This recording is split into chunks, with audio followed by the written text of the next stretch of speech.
Hello बच्चों, आप सभी लोगों का एक बार फिर स्वागत है आपके प्यारे से YouTube channel new success classes में। हम लोग बात कर रहे हैं बेटा चैप्टर सेकंड की वैद्युत विभव तथा धारिता। इस वीडियो में हम लोग बात करेंगे बेटा वैद्युत द्विध्रुव के कारण वैद्युत विभव, वैद्युत द्विध्रुव, और यहां पर बात होगी अच्छी स्थिति में। तो प्यारा सा डेरिवेशन है क्या, वैद्युत द्विध्रुव की अच्छी स्थिति में वैद्युत विभव, अच्छी स्थिति में वैद्युत विभव, वैद्युत विभव। अच्छा, हम लोग पढ़ चुके हैं इससे पहले, क्या पढ़ चुके हैं? वैद्युत द्विध्रुव की अच्छी स्थिति में हमने वैद्युत क्षेत्र की तीव्रता निकाली थी। लेकिन आज हम लोग क्या पढ़ेंगे? आज हम लोग पढ़ेंगे वैद्युत विभव। क्या करें क्या करें, कुछ नहीं करना है। पहले देखिए वैद्युत विभव द्विध्रुव, तो मान लेते हैं बेटा, माना वैद्युत द्विध्रुव माइनस क्यू व प्लस क्यू आवेशों से बना है,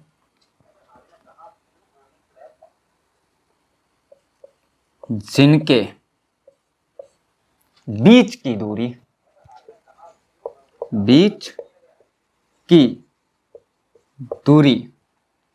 टूयल है, तब इसके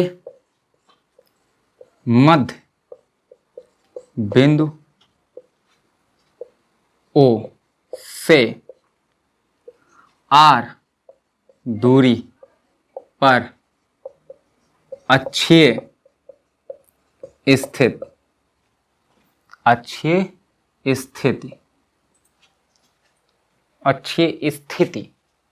चलिए स्थिति ठीक है, अच्छी स्थिति में बिंदु P पर विभव ज्ञात करना है। माना वैद्युत द्विध्रुव माइनस क्यू और प्लस क्यू आवेशों से बना है, जिनके बीच की दूरी है 2l, तब इसके मध्य बिंदु O से R दूरी पर अच्छी स्थिति में बिंदु P पर वैद्युत विभव ज्ञात करना है। तो हम क्या करेंगे? डायग्राम बनाएंगे। और क्या कर सकते हैं? पहले diagram minus Q plus Q. अब हमें बेटा इसका अगर मध्य बिंदु मान लिया हमने O है, तो ये दूरी बोले L, ये दूरी L, सही है बेटा। अरे मध्य बिंदु है, 2L दूरी टोटल है, तो आधी आधी हो जाएगी भैया, आधी आधी हो जाएगी। अब यहां से अच्छी स्थिति, ये अच्छी स्थिति हो गई। अच्छी स्थिति में कोई बिंदु है आपका P, जहां पर वैद्युत विभव ज्ञात करना है। तो हमने बेटा मेन इक्वेशन आपको बताया था, एक बिंदु आवेश के कारण वैद्युत विभव। जिन लोगों ने वो डेरिवेशन नहीं देखा है, वो आराम से चैनल पे विजिट करके उस वीडियो को देख सकते हैं।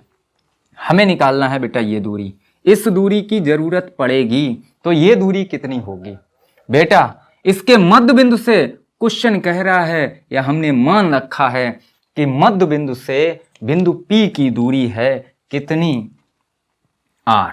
कितनी दूरी है? R। अब ये दूरी कितनी होगी? तो ये दूरी कुछ नहीं बेटा, R प्लस L, पहले चैप्टर में पढ़ चुके हैं। तो ये दूरी कितनी होगी? कुछ नहीं होगा, वही पहले चैप्टर की तरह। यहां तक R है, L को माइनस कर देना है, तो R माइनस L हो गई। अरे भाई मध्य बिंदु तक की दूरी है कितनी? R, ये निकालनी है, L ऐड हो गया, इसमें प्लस हो गया। यहां से निकालनी है तो L माइनस हो गया, R थी L माइनस हो गया। हाँ, डायग्राम तो बन गया भाई। अब डायग्राम बन गया है तो हमें निकालना है माइनस क्यू के कारण और प्लस क्यू के कारण।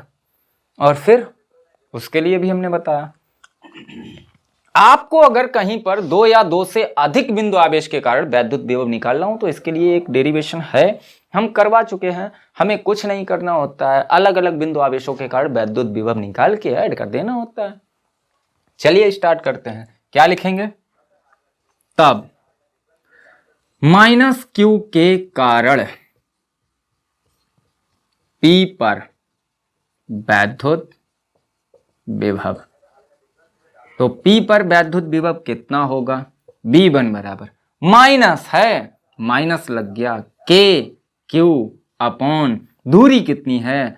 R प्लस L है, R प्लस L है। ये इक्वेशन फर्स्ट हो गया।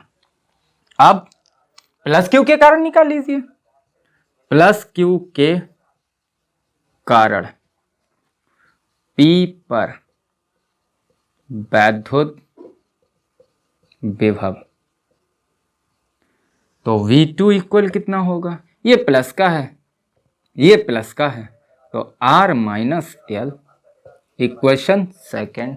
बेटा 2 ही तो आवेश हैं, अरे 2 ही तो आवेश हैं, तो P पर परिणामी निकालने में क्या फर्क पड़ता है भैया? तब P पर परिणामी, परिणामी मतलब कुल वैद्युत विभव, तो कुल वैद्युत विभव V equal V1 plus V2, V equal V1 plus V2। क्या करना है? यहां देखिए V1 का मान माइनस का है बेटा, V2 का मान प्लस का है। हम क्या ऐसा नहीं कर सकते हैं? V इक्वल V2 का मान पहले लिख लें। चलिए V2 का मान पहले लिख लेंगे, Q upon R minus L। अब माइनस लगा दीजिए, V1 का मान लिख दीजिए K Q upon R plus L। यहां से क्या होना है? K Q कॉमन मिला, K Q कॉमन मिला, क्या बचा? 1 upon R minus L minus 1 upon R plus L। बेटा हमें लेना है एलसीएम, इसको सॉल्व करना है, तो एलसीएम कितना होगा? एलसीएम कितना होगा? तो K Q कॉमन है, एलसीएम हुआ आपका R square minus L square. हुआ कि नहीं? एलसीएम हुआ R square minus L square, तो ये एलसीएम हो गया R square minus L square. इसका इधर मल्टीप्लाई करें तो ये हो जाएगा R प्लस L, माइनस इसका इधर मल्टीप्लाई होगा तो R minus minus plus L हो गया। सही है, सही है, चेक कर लीजिए। इनका एलसीएम लिया, इसका इधर मल्टीप्लाई किया, इसका इधर मल्टीप्लाई करेंगे, साथ में माइनस चिन्ह का भी मल्टीप्लाई होगा। तो यहां से बेटा R से R चले गए, चले गए, चले गए, तो क्या बचा? बचा है K Q upon into total पहले लिख दें फिर देखते हैं क्या? 2L upon R square minus L square. इतना ही तो बचा, इतना ही तो बचा है। अच्छा जरा देखिए, जरा देखिए, क्या देखना है? इसको बेटा, इसको देखना। इसको हम कुछ लिख सकते हैं, लिख सकते हैं, यस लिख सकते हैं। क्या लिखेंगे? इसको हम लिख सकते हैं 2L इंटू Q इक्वल हमने पढ़ाया P, यानी कि वैद्युत द्विध्रुव का आघूर्ण। तो यहां से V इक्वल क्या हो जाएगा? यहां से V इक्वल हो जाएगा K P upon R square minus L square. सही है। यदि ये तो इक्वेशन हो गया। अब यहां पर यदि L is less than R, L बहुत बहुत छोटा हो R से, तो L स्क्वायर का मान और भी छोटा होगा R स्क्वायर से। तो सब्ट्रैक्शन और एडिशन यानी कि घटाने और जोड़ में जब कोई मान बहुत छोटा होता है तो उसको नहीं जोड़ते हैं या नहीं घटाते हैं। तो ये आपका सीधा सीधा हो जाएगा K P upon R square, K P upon R square, K P upon R square. इसी को बेटा अगर हम K इक्वल क्या होता है? तो K इक्वल होता है 1 अपॉन 4 पाई एप्सिलॉन नॉट। तो हम V इक्वल लिख सकते हैं 1 अपॉन 4 पाई एप्सिलॉन नॉट इंटू Q नहीं है, Q नहीं है, Q नहीं है, क्या है? P है, upon R square, upon R square. यहां से एक बात बेटा समझ में आई क्या? वैद्युत द्विध्रुव के कारण जो वैद्युत विभव निकलता है वो दूरी के वर्ग के व्युत्क्रम के नियम का पालन करता है, दूरी के वर्ग के व्युत्क्रम के नियम का पालन करता है। ये आपका बेहतरीन सा मोस्ट इंपॉर्टेंट टॉपिक था, वैद्युत द्विध्रुव की अच्छी स्थिति में वैद्युत क्षेत्र की तीव्रता। अब हम लोग बात करेंगे कि वैद्युत द्विध्रुव की अच्छी स्थिति में वैद्युत क्षेत्र की वैद्युत विभव निकाल लिया, सॉरी ये वैद्युत विभव था, ये क्या था, वैद्युत विभव था। हम लोगों ने बेटा वैद्युत द्विध्रुव की अच्छी स्थिति में वैद्युत विभव निकाल लिया। अब हम लोग बात करेंगे निरक्षीय स्थिति में किसी बिंदु पर, यानी कि निरक्षीय स्थिति में किसी कोण पर भी बोल सकते हैं। क्या, इसको साफ करें, इसको साफ करें, इसको साफ करें, चलिए साफ कर दें, इसको साफ कर दें, साफ कर दें। चलिए हेडिंग, हेडिंग, हेडिंग क्या रहेगी हेडिंग?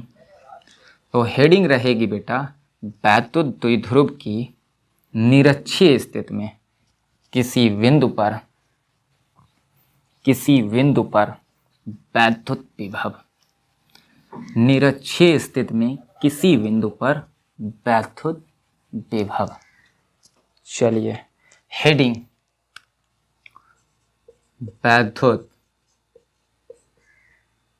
द्विध्रुव की निरक्षीय स्थिति में किसी बिंदु पर वैद्युत विभव, ये आपकी हेडिंग है, ये आपकी हेडिंग है। वैद्युत द्विध्रुव की निरक्षीय स्थिति में किसी बिंदु पर वैद्युत विभव। अब निरक्षीय स्थिति में किसी बिंदु पर वैद्युत विभव निकालना है तो हम सीधा सीधा लंबवत ना मान के हम बेटा एक एंगल पे मानेंगे, थीटा एंगल पर मान लेंगे, निरक्षीय स्थिति में आ जाएगा। ठीक है, तो यहाँ पर हम डायग्राम सबसे पहले बनाएंगे। तो इस तरीके से हमने मान लिया बेटा ये आपका कोई वैद्युत द्विध्रुव है, -q और +q, और इनका मध्य बिंदु हो गया O। तो ये दूरी आपकी कितनी हो गई, L, ये दूरी कितनी हो गई, L। सही है बेटा। अब इसकी निरक्षीय स्थिति में, तो निरक्षीय स्थिति में यहाँ पर हम मान के चलते हैं इस तरीके से, यहाँ कोई बिंदु है P जिस पर आपको वैद्युत विभव ज्ञात करना है। तो ये कोण कितना हो गया, मान लेते हैं थीटा कोण हो गया वैद्युत द्विध्रुव की अक्ष के साथ, वैद्युत द्विध्रुव की अक्ष के साथ इसने थीटा कोण बनाया है भाई। दूरी, तो दूरी हमने मान ली r, दूरी मान ली r। तो हमें अगर इस बिंदु पर बेटा वैद्युत विभव निकालना है तो हमें ये दूरी पता होनी चाहिए। कौन सी, ये दूरी। बिना इस दूरी के, बिना इस दूरी के, बिना इस दूरी के हम बिना इस दूरी के, बिना इस दूरी के बिंदु P पर वैद्युत विभव नहीं निकाल सकते हैं। बिना इस दूरी के बिंदु P पर वैद्युत विभव नहीं निकाल सकते हैं, नहीं निकाल सकते हैं। सही है, ये दूरी पता होनी चाहिए। जी हाँ, ये दूरी तो पता होनी चाहिए। अगर ये दूरी पता होनी चाहिए तो हमें बेटा ये भी दूरी पता होनी चाहिए, ये भी दूरी पता होनी चाहिए, क्योंकि इस दूरी के बिना भी हम टोटल वैद्युत विभव नहीं निकाल पाएंगे। अब ये दूरियां दिख रही हैं, ये दूरियां दिख रही हैं, क्या दिख रही हैं, कम ज्यादा है। ये दूरी अलग है, ये दूरी अलग है, कम ज्यादा है, कम ज्यादा है, कम ज्यादा है। तो हम इन दूरियों को बराबर करने की कोशिश कर रहे हैं, बराबर करने की कोशिश कर रहे हैं। तो हमने क्या किया, इस तरीके से इन दूरियों को बराबर करने की कोशिश की। ठीक है, अब तो इसको आगे थोड़ा सा बढ़ाना पड़ेगा। इस तरीके से थोड़ा सा हमने बढ़ा लिया। अब ये दूरियां जो हैं बिंदु P से, ये दूरियां बराबर हो गई। अब इनको हम बिंदु भी, कुछ बिंदु के नाम दे देते हैं। A, इसको नाम दे दिया B, इसको नाम दे दिया C और इसको नाम दे दिया D। यहां पर अगर आप देखेंगे, यहां पर अगर आप देखेंगे तो कोई ना कोई एंगल आपको बराबर दिख रहे होंगे, कोई ना कोई एंगल आपको बराबर दिख रहे होंगे। कौन से एंगल, तो इस एंगल को देखिए और इस एंगल को देखिए। ठीक है, ये आपका थीटा हो गया, तो ये भी थीटा हो गया। सही है, सही है। अगर सही है तो यहां से हम लगा सकते हैं क्या, ये दूरी हमें निकालनी है। अब जरा देखना, यहां से अगर ये सब कुछ सही है तो आप जरा देखिए, क्या CP और DP आपस में बराबर होंगी? क्या CP और DP आपस में बराबर होंगी? होंगी, जी हाँ होंगी। यानी कि CP जो है वो इक्वल होगी DP के, और ये कितनी होगी? इक्वल होगी किसके? बोले OP के, और OP किसके इक्वल है? R के इक्वल है। अब हमने यहां से तो दूरी फिक्स हो गई कि यहां से यहां तक ये दूरियां फिक्स हो गई, लेकिन हमें निकालना है बेटा क्या? AP और DP। तो त्रिभुज आपका बन रहा है कौन सा? तो बन रहा है त्रिभुज AC और O में, ACO में कॉस थीटा लगा दीजिए। कॉस थीटा बराबर क्या होता है? आधार बटे कर्ण। आधार ये हो गया, कर्ण ये हो गया, तो आधार आपका हो गया AC, कर्ण आपका हो गया AO।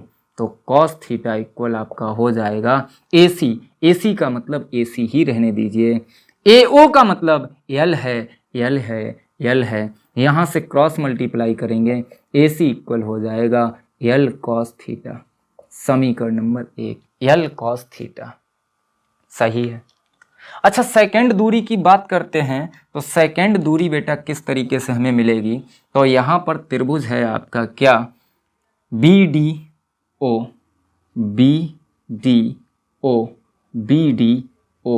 तो BDO में कॉस थीटा लगाएंगे, तो कॉस थीटा बराबर वही रहेगा आधार बटे कर्ण। आधार आपका ये हो गया, कर्ण आपका ये हो गया, तो बेटा आधार बटे कर्ण में हम क्या करेंगे? तो यहाँ लिख सकते हैं आधार का मतलब BD और कर्ण का मतलब है BO। तो यहाँ से आपका कॉस थीटा इक्वल हो जाएगा BD जैसा का वैसा, और BO की वैल्यू है L, तो यहाँ से L हो गया, तो BD आपका हो गया L कॉस थीटा। ये इक्वेशन सेकेंड। हमने दूरियां निकाल ली, लेकिन अभी नहीं निकली। यहां से हम क्या लिख सकते हैं बेटा? लिख सकते हैं AP इक्वल क्या होगा? तो AP इक्वल लिख सकते हैं क्या? तो हम लिख सकते हैं CP और प्लस AC, यानी कि AP इक्वल हो जाएगा आपका R plus L cos theta. इसके बाद में हमें दूरी निकालनी है कौन सी? तो हमें दूरी निकालनी है BP इक्वल, तो BP बेटा DP से माइनस कर दीजिए, DP से माइनस कर दीजिए BD। तो यहाँ से आपका BP इक्वल DP कितना है? R है, minus L cos theta. Equation second से। अरे भाई, हमें दूरी इतनी चाहिए थी, यही तो चाहिए थी, लेकिन हमें दूरी ये पता थी R है। हमें क्या करना है? इसको घटा देना है, तो हमने घटा दिया यहां से। अब हम लिख सकते हैं तब -Q के कारण P पर वैद्युत विभव B1 इक्वल -KQ अपॉन दूरी है बेटा कितनी? R plus L cos theta. Equation third. फिर इसके बाद में बेटा प्लस Q के कारण P पर विभव। तो प्लस Q के कारण P पर विभव, तो B2 इक्वल क्या हो जाएगा? QK upon R minus L cos theta. Equation fourth. सही है बेटा। कुछ नहीं किया, एक बिंदु आवेश के कारण बिंदु P पर वैद्युत विभव निकालने का इक्वेशन लगा दिया। अब हम लोग बेटा क्या करेंगे? हमें निकालना है परिणामी विभव। तो यहां पे लिखेंगे तब P पर परिणामी विभव।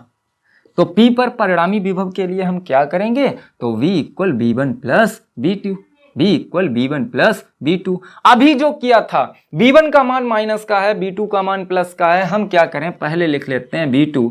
तो यहाँ पर B2 का मतलब है KQ upon R minus L cos theta, minus हो जाएगा K Q upon R plus L cos theta. सही है बेटा। यहाँ से कॉमन क्या मिला, के क्यू कॉमन मिल गया, क्या बचा, R minus L cos theta और minus R plus L cos theta. सही है बेटा। एलसीएम, एलसीएम के क्यू तो ऐसे ही रहा, एलसीएम इसका लेंगे तो एलसीएम होगा R square minus L square cos square theta. यही तो एलसीएम मिलेगा।